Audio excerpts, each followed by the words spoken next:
Selamat malam teman-teman semua. Pada kesempatan kali ini saya akan sharing tentang investasi keuangan sebagai bagian dari suplemen Cool. Latar belakangnya, kita akan bahas apa yang firman Tuhan katakan mengenai investasi keuangan. Amsal 21 ayat 5. Rancangan orang rajin semata-mata mendatangkan kelimpahan, tetapi setiap orang yang tergesa-gesa hanya akan mengalami kekurangan.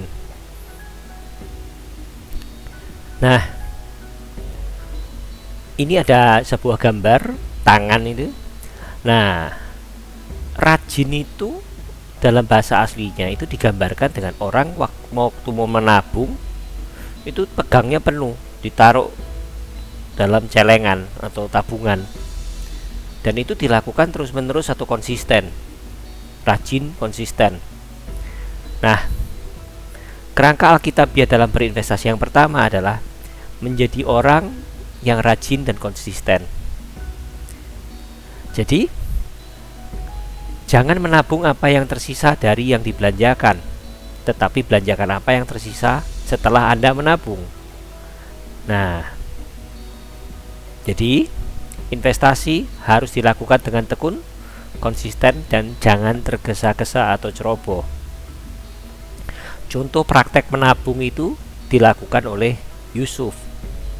Di masa pemerintahan Yusuf, 7 tahun pertama, dia mewajibkan setiap hasil panen itu 20% disimpan dulu di dalam lumbung.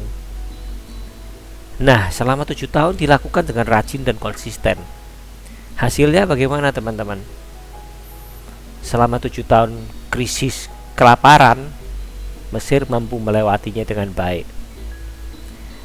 Nah, menabung itu adalah salah satu teknik dasar berinvestasi sebelum kita berinvestasi keuangan yang lainnya, teman-teman. Selanjutnya, kerangka Alkitabiah yang kedua adalah kenali diri Anda dan risiko investasi. Karakter Anda dalam berinvestasi seperti apa sih, teman-teman? Apakah trader atau pedagang yang biasanya beli barang terus jual dalam waktu pendek, kira-kira seminggu, 2 hari, 5 hari?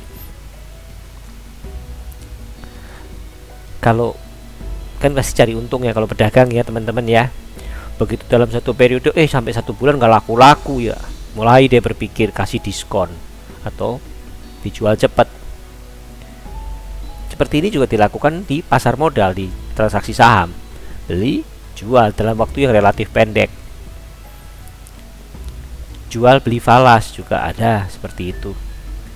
Juga dagang-dagang lain seperti pada umumnya. Terus, apakah Anda tipe investor di mana Anda melihat peluang kalau beli sesuatu disimpan dalam satu periode yang panjang beberapa tahun ke depan, yakin bahwa itu barangnya akan kasih return yang tinggi atau pantas? Misal beli rumah, beli saham-saham blue chip disimpan bertahun-tahun, beli emas, dan mungkin yang lainnya juga masih ada ya. Apakah Anda spekulan yang lihat ini bakal naik, beli cepet, begitu naik langsung jual? Tapi seperti ini juga belum tentu naik juga ya, spekulasi. Makanya periodisasinya pendek sekali, teman-teman. Selanjutnya, setiap investasi itu pasti memiliki pola bisnis dan risiko masing-masing ya, kita harus pelajari. Pelajarinya gimana? Waduh, di zaman sekarang teknologi udah seperti ini, teman-teman. Kita cari di internet juga banyak. Pakai Google ketemu pasti. Literatur bisnis atau video mengenai bisnis itu juga pasti ada. Yuk kita bisa pelajari kan. Selanjutnya, masalah domisili hukum terhadap produk-produk investasi yang mau kita investasikan. Domisilinya di mana? Di Indonesia atau di luar negeri? Selanjutnya, kita juga harus tahu siapa pengawasnya, otoritasnya siapa. Apakah otoritas jasa keuangan, OJK ya, atau diawasi oleh Bapepti, Badan Pengawas Berjangka dan Komoditi, atau mungkin otoritas yang lainnya. Selanjutnya, kenalilah di mana perusahaan itu, perusahaan atau tempat di mana Anda titipin investasi. Cek dulu perusahaannya modalnya berapa, sudah berapa lama berdiri, siapa pimpinannya, siapa yang melayani Anda. Setelah kenal ya, waktu kita mau titip ya jangan banyak-banyak dulu, seyogyanya ya sebagian dulu. Kalau sudah makin percaya sama mereka ya baru mungkin menitipkannya lebih banyak. Selanjutnya, high risk high return, low risk low gain, no pain no gain. Hukum investasi ya seperti itu. Semakin tinggi risiko, semakin tinggi potensi untungnya. Semakin kecil potensi risiko, juga semakin kecil untungnya. Semakin kecil potensi untungnya, maksudnya seperti itu ya teman-teman. Itu sudah hukum biasa. Selanjutnya, kerangka Alkitab ya dalam berinvestasi yang ketiga adalah manajemen risiko, teman-teman. Apa itu manajemen risiko? Nah, manajemen risiko itu kita atur risikonya supaya jangan sampai pada saat kita berinvestasi rugi, malah kita yang jadi bermasalah kan. Mungkin uang yang seharusnya kita pakai untuk kehidupan sehari-hari malah nggak bisa dipakai lagi. Nah, gimana itu melakukan manajemen risiko? Pertama, memilih investasi dengan cermat. Pilih dengan cermat, pelajari dulu, due diligence, lihat isinya seperti apa. Pelajari dengan cermat. Jadi kita tahu seberapa risikonya. Selanjutnya, siapkan dan putuskan seberapa besar Anda siap rugi. Mau rugi berapa? Bisa rugi, kamu siap ruginya berapa? Ya, jadi ya kita harus putuskan. Selanjutnya, berinvestasi itu sebaiknya hindari utang atau fasilitas kredit. Ngeri loh kalau udah pakai utang. Kalau kalah ya makin besar kalahnya. Jadi seyogyanya kita jangan greedy, teman-teman. Jangan serakah dalam berinvestasi. Jangan investasi ya, memang kalau investasi yang kita dengan cara yang benar ada potensi untungnya, tapi juga masih ada potensi ruginya. Maka dari itu kita pakai manajemen risiko untuk mengurangi risiko kita. Ada ayat tertulis 1 Timotius 6 ayat 9. Tetapi mereka yang ingin kaya terjatuh ke dalam pencobaan, ke dalam jerat, dan ke dalam berbagai-bagai nafsu yang hampa dan yang mencelakakan, yang menenggelamkan manusia ke dalam keruntuhan dan kebinasaan. Selanjutnya juga ada ayat Pengkhotbah 3 ayat 6. Ada waktu untuk mencari, ada waktu untuk membiarkan rugi, ada waktu untuk menyimpan, ada waktu untuk membuang. Hebat ya teman-teman. Alkitab kita punya ayat-ayat yang begitu jelas terkait dengan investasi. Kalau diterjemahkan Pengkhotbah 3 ayat 6, ada waktu untuk mencari potensi investasi, ada waktu untuk membiarkan rugi kalau memang itu barangnya bagus, simpen. Ada waktu untuk menyimpan, simpan panjang sampai waktunya nanti bisa kita jual. Ada waktu untuk membuang kalau kita memang ini gak ada harapan untuk naik, kita harus lakukan cut loss atau jual rugi. Selanjutnya, problematika investasi yang ada saat-saat ini. Amsal kita baca dulu satu ayat, Amsal 28 ayat 20. Orang yang dapat dipercaya mendapat banyak berkat, tetapi orang yang ingin cepat kaya tidak akan luput dari hukuman. Nah, coba kita baca kejadian-kejadian yang terkini. Banyak investasi keuangan yang iming-imingnya untungnya cepat, gede, bisa berlipat, yang ujung-ujungnya penipuan, ponzi, uangnya hilang, akhirnya pidana. Gak sedikit toh teman-teman kita yang jadi korban transaksi bodong seperti GCG, robot trading. Ada juga yang terkini katanya ini ya, Crypto Luna. Nah, Selanjutnya, kita bisa aja investasi kalau kecil malah untung, begitu kita makin besar malah rugi. Nah, biasanya itu karena kita mulai greed, main 1 lot untung, main 10 lot untung, akhirnya cuman beda lotnya doang, kita naikin jadi 100 lot. Setelah main 100 lot malah kalah banyak.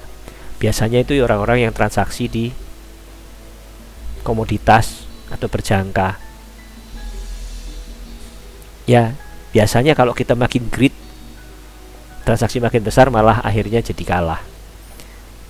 Oke, yuk selanjutnya. Kerangka alkitabiah yang keempat yaitu diversifikasi.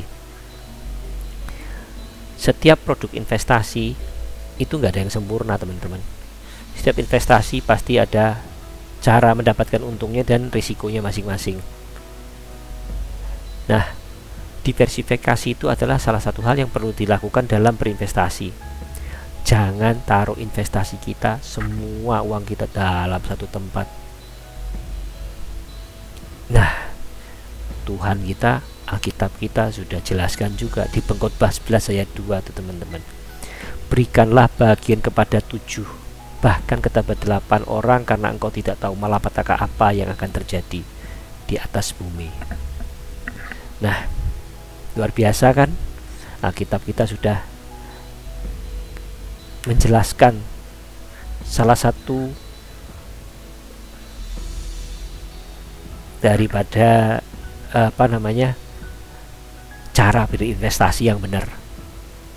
Selanjutnya, ketika kita mau memulai berinvestasi, kita harus perhatiin tuh jangka waktunya, terus toleransi kita terhadap risiko. Nah, jangka waktu dalam investasi itu ada jangka pendek, kurang dari setahun, contohnya deposito, reksadana, dan sebagainya. Jangka menengah, ada mungkin kita DP rumah, kita yakin tuh bakal naik dalam waktu beberapa tahun. Kalau jangka panjang, contoh beli rumah, kita ikut asuransi, kita mungkin asuransi yang dalam bentuk unit link ya, kita juga sekaligus menabung ya untuk jangka panjang dan sebagainya, teman-teman. Terus bagaimana toleransi kita terhadap risiko? Persiapkan seberapa Anda siap rugi. Ya, kita pasti cari untung ya, tapi justru kita harus batasi rugi. Bahasanya itu batasi rugi, persiapkan kita mau siap rugi berapa. Let the profit run, teman-teman, supaya kita tenang. Dalam berinvestasi juga gunakan dana yang tidak berpotensi dipakai untuk kehidupan sehari-hari atau kebutuhan sehari-hari. Nah, selanjutnya, apakah Anda berinvestasi menggunakan utang? Kalau Anda pakai utang, pastikan Anda pasang atau gunakan manajemen risiko yang sangat ketat, teman-teman. Juga persiapkan hati. Setiap investasi itu kan bisa kalah, bisa rugi. Nah, persiapkan tuh, siap cut loss atau jual rugi.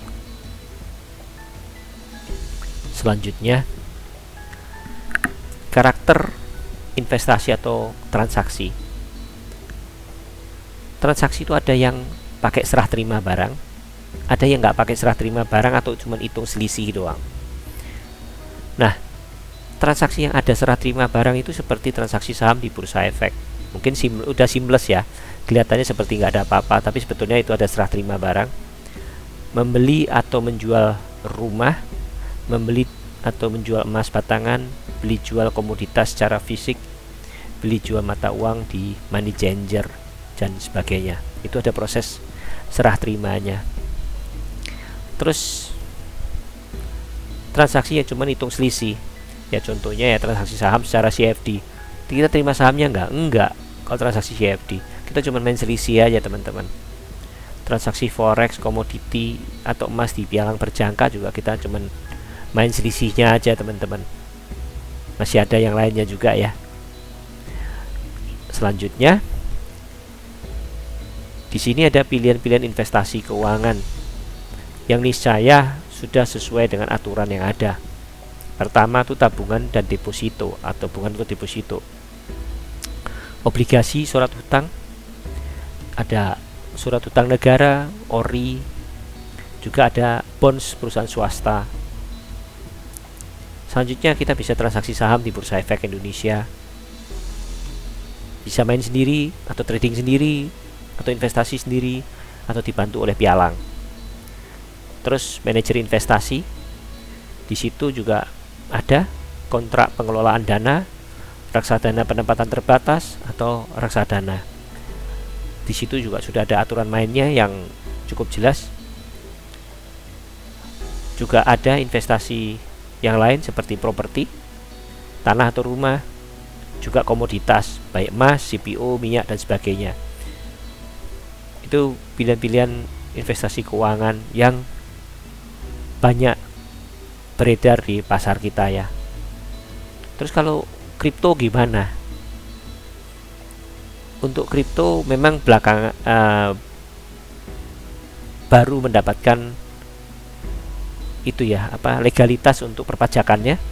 Tetapi untuk kripto mungkin saya masih termasuk menyarankan hindari kripto, karena saya nggak tahu, saya belum nemu ya underlying asetnya apa. Jadi kalau saya ditanya mungkin saya lebih baik menghindari kripto. Oke. Selanjutnya ada ayat tertulis Matius 25 ayat 14 sampai 15. Sebab hal kerajaan surga sama seperti seseorang yang mau bepergian ke luar negeri. Sebab hal kerajaan surga sama seperti seorang yang mau pergi, yang memanggil hamba-hambanya dan mempercayakan hartanya kepada mereka, yang seorang diberikan 5, yang lain 2, dan yang lain lagi 1, masing-masing menurut kesanggupannya. Lalu ia berangkat. Jadi bisa dipahami kan teman-teman, bahwa harta kita, talenta kita adalah titipan Tuhan dan harus dikembangkan. Oke, kita masuk pada kesimpulan teman-teman. Firman Tuhan tidak mengatakan menjadi kaya itu salah, selama kita dapat menjaga sikap yang benar atas kekayaan yang Tuhan titipkan kepada kita. Kita ini hanya pengelola teman-teman, pemiliknya itu ya Bapa Tuhan kita. Selanjutnya, apapun pilihan investasi yang kita putuskan, pastikan kita minta hikmat dan tuntunan Tuhan, serta pelajari dan putuskan secara bijaksana.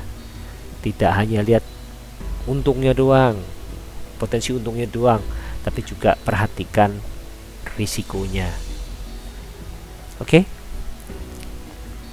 Kita akan bagi dalam break room dengan bahan diskusi sebagai berikut. Bagaimana pendapat Anda mengenai investasi keuangan? Perlu nggak investasi keuangan? Selanjutnya, nomor 2, instrumen investasi apa yang paling cocok untuk teman-teman? Oke, sekian dulu dari saya. Terima kasih, Tuhan Yesus memberkati.